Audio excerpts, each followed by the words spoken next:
फैक्टम के सभी दर्शकों का मैं स्वागत करता हूं और मैं आपको बताऊं कि इस वक्त मैं बिलारी विधानसभा के ग्राम जिगनिया में हूं और यहां पर आकर हमें पता चला कि इस गांव में करीब 63% जो है वो एससी वोट है और उसके बाद बाकी वोट मुस्लिम समुदाय का है और अन्य कई जातियों का वोट यहां पर शामिल है। जैसा कि आप जानते हैं कि हम लोकल में और कई विधानसभाओं की सीटों पर सर्वे आपको लगातार दिखा रहे हैं। सर्वे कह लीजिए या फिर ये समझ लीजिए कि ये ग्राउंड रिपोर्ट्स हैं। कुछ बातें जो एक्सट्रीम मीडिया में सामने नहीं आ रही हैं उन बातों को हम लोग आपके समक्ष रखने का प्रयास कर रहे हैं कि किन किन सीटों पर कैसा कैसा वोट है और वहां पर क्या हालात हैं। तो चलिए बात करते हैं इस गांव के कुछ नागरिकों के साथ में जो हमारे साथ इस वक्त हमारे फ्रेम में आपको दिखाई दे रहे हैं और जानना चाहते हैं कि किसकी सरकार वो बनाना चाहते हैं, किसकी सरकार से उन्हें क्या परेशानी रही है और यहाँ पर कौन विधायक बनेगा। मैं पूछना चाहता हूँ कि वर्तमान सरकार में आपसे आपका क्या रुझान है, क्या आपका मत है, क्या सोचते हैं आप? हमारी जो सोच है अब जो है मतलब सरकार जो है बदलाव होना चाहिए सरकार में। अब जो मायावती का सरकार बननी चाहिए। अच्छा, क्या कमी दिखी आपको भारतीय जनता पार्टी की सरकार में? कमी तो बहुत देखी। देखो मुद्दे की बात करें तो जैसे लॉकडाउन लगाना, नोटबंदी करना और कोरोना वायरस की वजह से बहुत जो अफरा तफरी मची और ऐसा मानो कि बहुत लोगों की दिक्कत आई सामने। अच्छा, मतलब आपको कोविड को लेकर के, कोविड में जो अव्यवस्था रही है उसको लेकर के आपको परेशानियां हैं, इस आधार पे आप चाहते हैं कि सरकार जो है वो बदलनी चाहिए। यस। अच्छा, क्या माहौल देख रहे हैं, किसकी सरकार बननी चाहिए, कौन आना चाहिए सत्ता में? सत्ता में जो है देखो मायावती आनी चाहिए। आपका क्या नाम है भैया? रामनिवास। रामनिवास जी, बताएं कि आपके यहाँ जो है बसपा के प्रत्याशी हैं अनिल चौधरी जी, समाजवादी पार्टी के प्रत्याशी हैं वर्तमान में विधायक फहीम इरफान और भारतीय जनता पार्टी से परमेश्वर लाल सैनी है। किसका माहौल है आपके गांव में? हमारे गांव में अनिल चौधरी जी का माहौल है। क्या कारण है कि अनिल चौधरी जी को आप पसंद कर रहे हैं? हम वो अनिल चौधरी जी के लिए उन्हें सर्व समाज का वोट मिल रहा है। सर्व समाज का जी। लेकिन भारतीय जनता पार्टी के लोगों का कहना है कि जो बसपा का जो कोर वोट है, जो एससी समाज का वोट है, वो तो ट्रांसफर हो रहा है भारतीय जनता पार्टी पे, वो इसी प्रचार में लगे हुए हैं। तो ऐसे में आप कह रहे हैं कि आप जो है अपने समाज के साथ है या बसपा के साथ है? देखें, हम लगभग 10-5 गाँवों में भी गया हूँ। डिबली हर गाँव में जो एससी समाज हो सब बसपा के साथ। एससी समाज से बसपा के साथ जी। सभी समाज के लोग बसपा के साथ हैं ज्यादातर।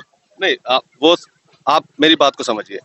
ये र्यूमर उड़ाई जा रही है या ये र्यूमर हमें सुनने को मिल रही है, इसीलिए हम लोग इन गांवों का भ्रमण कर रहे हैं कि जो एससी समाज का जो कोर वोट है, जो जिसको बसपा का कोर वोट कहा जाता है, वो यहाँ पर भारतीय जनता पार्टी की तरफ ट्रांसफर हो रहा है, ऐसा सुनने में आ रहा है। तो इसीलिए हम लोग एससी के जो गांव है उनका खास तौर से भ्रमण करना शुरू किया है। वो सब झूठ है, वो सब झूठ, अफवाह मचाई जा रही है।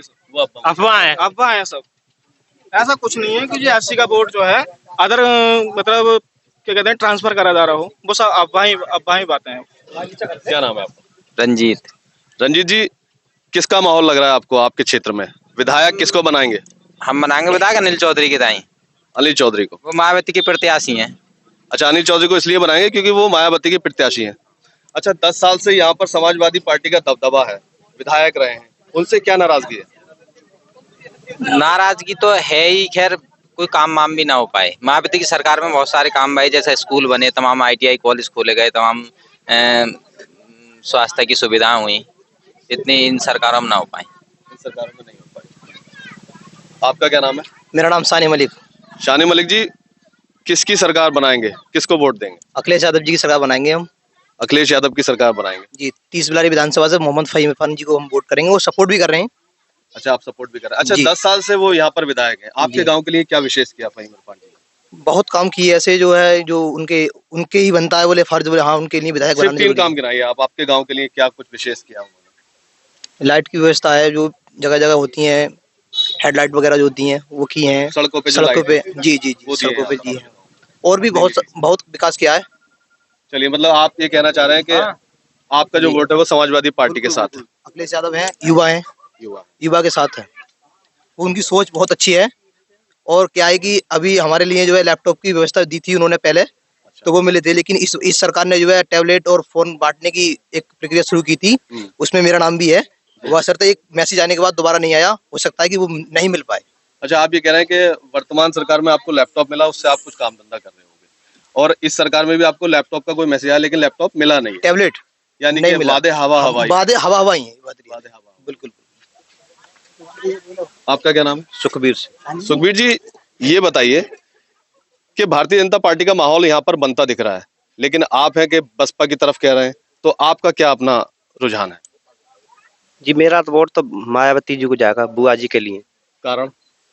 कारण उन्होंने बहुत से कॉलेज भी में काम भी करवाया है और बच्चों को अच्छी शिक्षा भी दिलाने का वो करती हैं। जैसे लॉकडाउन लगाया तो उसमें कोई कोरोना वायरस के लिए ना तो कोई छिड़काव करवाया। वो तो कह रहे हैं कि हमने सबको फ्री वैक्सीन लगाई है। जी वैक्सीन तो हर गांव में लग रही है। हाँ, तो सरकार वैक्सीन कोई सबके एक की थोड़ी लग रही है, लेकिन दवाई जो है गाँव नहीं फैलाई है कहीं पर भी। वो तो उन्होंने अपना अपना वो सोचा है आगे का हिसाब। बताओ वैक्सीन से कोई फायदा मिला है? अब भी वही बात चल रही है, जब से भी वही चल रही है, वैक्सीन भी लग रही है बराबर। तो वायरस जो है वो कम असर करेगा और आप लोग बीमार नहीं होंगे, इसलिए अच्छी बात है, चलो ठीक है। देखो ये वैक्सीन जो है कोई जो है इनकी देन थोड़ी है कोई नेताओं की, वो तो हमारे वैज्ञानिकों की देन है। जब बीमारी आ गई देश में दुनिया में तो उसकी जो समाधान जो है वैक्सीन का निकाला वो उन्होंने। कह रहे हैं हमने मुफ्त वैक्सीन दी है। मुफ्त इन्होंने तो पोलियो की दवा भी तो मुफ्त में मिल रही है। पोलियो की दवा अब चलेगा, डिप्थीरिया की दवा और वो क्या बोले वो टीबी की दवा वो मुफ्त में ना मिल रही है। इन्होंने क्या ये का मुफ्त में दे रहे, सरकार पहले से दे रहा है मुफ्त में। मतलब आप ये कह रहे हैं कि ये जनता के पैसे की चीज है और वो जनता को अगर वापस कर रहे हैं तो उसमें दिक्कत क्या हाँ, है? सही बात है, बिल्कुल हमारे टैक्स का पैसा है वो। आपके टैक्स का। और 1-1 रुपया हम टैक्स दे रहे हैं, 2 रुपया टैक्स दे रहे हैं। और देखो बीजेपी की सरकार ने किसान तो पट्ट कर दे भाई साहब, किसान और मजदूर तो इससे बहुत दुखी है। और समाजवादी की सरकार में गुंडागर्दी धड़ाधड़ चलती है, सारों के कटरों के पैसा छीन ले हमारे 20-20 हजार रुपए दिन में। मतलब बसपा का जो शासन है वो सुशासन का शासन शासन है, बिल्कुल मेहनती, ईमानदार और सबसे ज्यादा काम करने वाला कोई भी। देखो हमारे यहाँ सिरसी में इंटर कॉलेज है, ये सापा सरकार में एक भी बना हुआ? उधर की में इंटर कॉलेज मायावती ने बनवा हुआ, इन्होंने बनाओ, कुछ बनाओ बताओ। अच्छा लखनऊ में जाकर देख लो, तुम स्वर्ग देख लो भले आदमियों। लखनऊ में इतना बढ़िया उद्यान बनाओ उन्होंने, तो वहां सभी जातियों के सभी लोग जा रहे हैं देखने। अच्छा, उस राशन के बारे में क्या जवाब देंगे जिसके बारे में वो लोग कहते हैं कि हम राशन एक बाबा 600 रुपया 800 रुपया कुंटल गेहूं मध्य खरीदे हमारे, बताइए 600 रुपया 800 रुपया कुंटल धान मध्य खरीदे, अभी मुफ्त में धान ले गए। इतनी दवा इतनी वो लगाई तो हमें राशन कहा है भाई? या राशन में कादर हो बोलो? क्या राशन मिल रहा है आपको? मतलब राशन में से गेहूं भी मिल रहे हैं, चावल भी मिल रहे हैं, तेल मिल रहा है, चना भी मिल रहे हैं, ठीक है। पर मोल भी ले सके हैं। अरे हम हाँ, आप एक बात बताओ, हमारे गेहूं 800 रुपया कुंटल मध्य बिके, 600 रुपया कुंटल धान मध्य बिके, 800 रुपया कुंटल मध्य बिके। अब आप 1 एकड़ जमीन वाले का हिसाब लगा लो, बस मान लो 20 कुंटल धानों पे हमारे कितने रुपए घट रहे हैं? 600 रुपया कुंटल से लगाइयो। मतलब आप ये कहना चाह रहे हैं कि हमारी खरीद फरोख्त जो है वो सस्ती की है, उसके बाद हम ही को लौटाया वो। और कहने का मतलब ये है कि जो फसलें थी उनके दाम नहीं मिले ठीक से, और इसके अतिरिक्त और भी बहुत सारी समस्याएं जो है वो भारतीय जनता पार्टी में वो बता रहे हैं, इसलिए वो सरकार को बदलना चाहते हैं। अनाज को लेकर के आपका जवाब ये है कि अनाज तो हम भी खरीद सकते हैं, कायदे में हमारी फसलें उन्हें महंगी खरीदनी चाहिए। किलो गेहूं पहले से पहले महंगे, धान पहले से पहले महंगे, गन्ना को पेमेंट बिल्कुल फटाफट, और तो और नगद में पेमेंट लाओ मेरो। उन्हें 125 रुपए बढ़ाए बहन जी ने, ये भूले पड़े हैं लोग जो अंधे होकर वोट जो दे रहे हैं, ये अंधभगत लोग जो है। सबसे बढ़िया काम करे बहन जी ने, वो क्या नाम है, अभी भी लखनऊ में एक डिग्री कॉलेज है उसका मेडिकल का, एशिया में नहीं है इतना बड़ा। आपके क्षेत्र से बसपा के जो प्रत्याशी है वो अनिल चौधरी जी हैं, उनके बारे में आपकी क्या राय है? उससे पहले वो जिला पंचायत के यहाँ पर इस क्षेत्र में अध्यक्षता का भी उन्होंने पदभार संभाला है, उस विषय में आपका क्या कहना है? क्या उन्होंने उस दौर में कोई विकास कार्य किए? ऐसा कोई गांव नहीं है जिसमें उन्होंने काम नहीं कराया है अनिल चौधरी जी ने, ऐसा कोई गांव नहीं है। कोई भी काम बता दे, मैंने बहुत गाँव में बोर्ड लगे हुए अनिल चौधरी की गाँव में जो सीसी रोड, ये सड़क से उन्होंने हाथ की बनी भाई उन्होंने बनवाया है। और अभी अगर ये बन जावा ना तो हमारा ये जो है विधानसभा चमक जाएगी। अच्छा, आप कह रहे हैं कि वो पहले से विकास कराते हुए आ रहे हैं, क्योंकि 2 या 3 साल का कार्यकाल अब उन्हें मिला था उस समय जब वो जिला पंचायत अध्यक्ष की प्रतिनिधित्व कर रहे थे, तब उस समय काफी उन्होंने काम किया, बहुत काम कराया। अच्छा, परमेश्वर लाल सैनी भी यहाँ पर एक समय में MLC रहे इस क्षेत्र में, उनके कोई काम विकास के कार्य उन्होंने भी कराए हमारे गांव में? उन्होंने क्या उनके 2 साल का कार्यकाल अनिल चौधरी जी का और उनके 6 साल का कार्यकाल की कोई तुलना आप कर सकते हैं? हाँ, इन्होंने अभी ये तो हमारे अनिल चौधरी तो बने ही रहा, खैर वो तो MLC बन गए तो उन्होंने थोड़े बहुत काम कराए। अब जो वो चेयरमैन बने तो उन्होंने अपने हिसाब से काम कराए।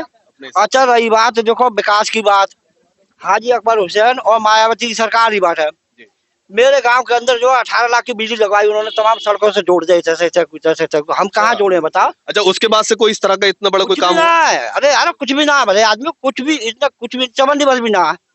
5 साल सरकार चलते हुए, लेकिन कोई काम इस तरह का इस गांव में नहीं हुआ है जिसका ये उदाहरण दे पाए कि हाँ भारतीय जनता पार्टी सरकार में इस क्षेत्र में ये काम अब हुआ है। और गांव के स्कूलों उन्हों में दवाखानों में दवा ना मिलती, जो अमेरिका में इलाज कराएंगे आप, जो करे हवाई जहाज में चप्पल पहनने वालों वो शेयर खाना को जो मोदी जी कर रहे हैं, अरे मर जा डूब के। आपके क्षेत्र में समाजवादी पार्टी का विधायक है, 10 सालों से उनका ये विधानसभा है, उन्होंने कुछ ऐसा काम किया यहाँ पर इस क्षेत्र में जिसका कुछ आप बात कर सके? कुछ नहीं कर गया, कुछ नहीं किया, क्योंकि 5 साल वो सत्ता में रहे, उसके 5 साल बाद भाजपा की सरकार रही, कुछ नहीं हुआ। कुछ नहीं हुआ। अच्छा, बहन जी के टाइम में क्या कुछ विशेष काम? वहाँ में बहुत कुछ हुआ है, वहाँ में बहुत हुआ है, बहुत काम, विकास भी बहुत हुआ है, और जो है गरीब आदमी की सहायता भी बहुत हुई। अनिल चौधरी जी बसपा के प्रत्याशी हैं, उनके लिए आपकी क्या राय है? हाँ, हम वोट देंगे उन्हें और दिलाएंगे, वोट देंगे और दिलाएंगे, बिल्कुल। मिली जुली जो है वो बात यहाँ पर आई है, और ज्यादातर जो मत है वो यहाँ पर बहुजन समाज पार्टी का दिखाई दे रहा है, और लोगों ने सिरे से नकारा है इस बात को। उन्होंने कहा है कि हमारा जो वोट है वो कल भी बीएसपी के साथ था और आज भी बीएसपी के साथ था। गांव में भ्रमण करने पर पता चला है कि अनिल चौधरी जी के पुराने कामों को यहाँ पर प्रॉपर याद किया जा रहा है, और कहा जा रहा है कि अगर उन्हें वक्त मिलेगा और उन्हें विधायक बनाया जाएगा तो यकीनन यहाँ पर और भी ज्यादा विकास कार्य होंगे। तो इस उम्मीद के साथ कि फैक्टम की ये ग्राउंड रिपोर्ट आपको जरूर पसंद आई होगी। हमारे चैनल को लाइक करें, सब्सक्राइब करें और वीडियो को शेयर करें। धन्यवाद।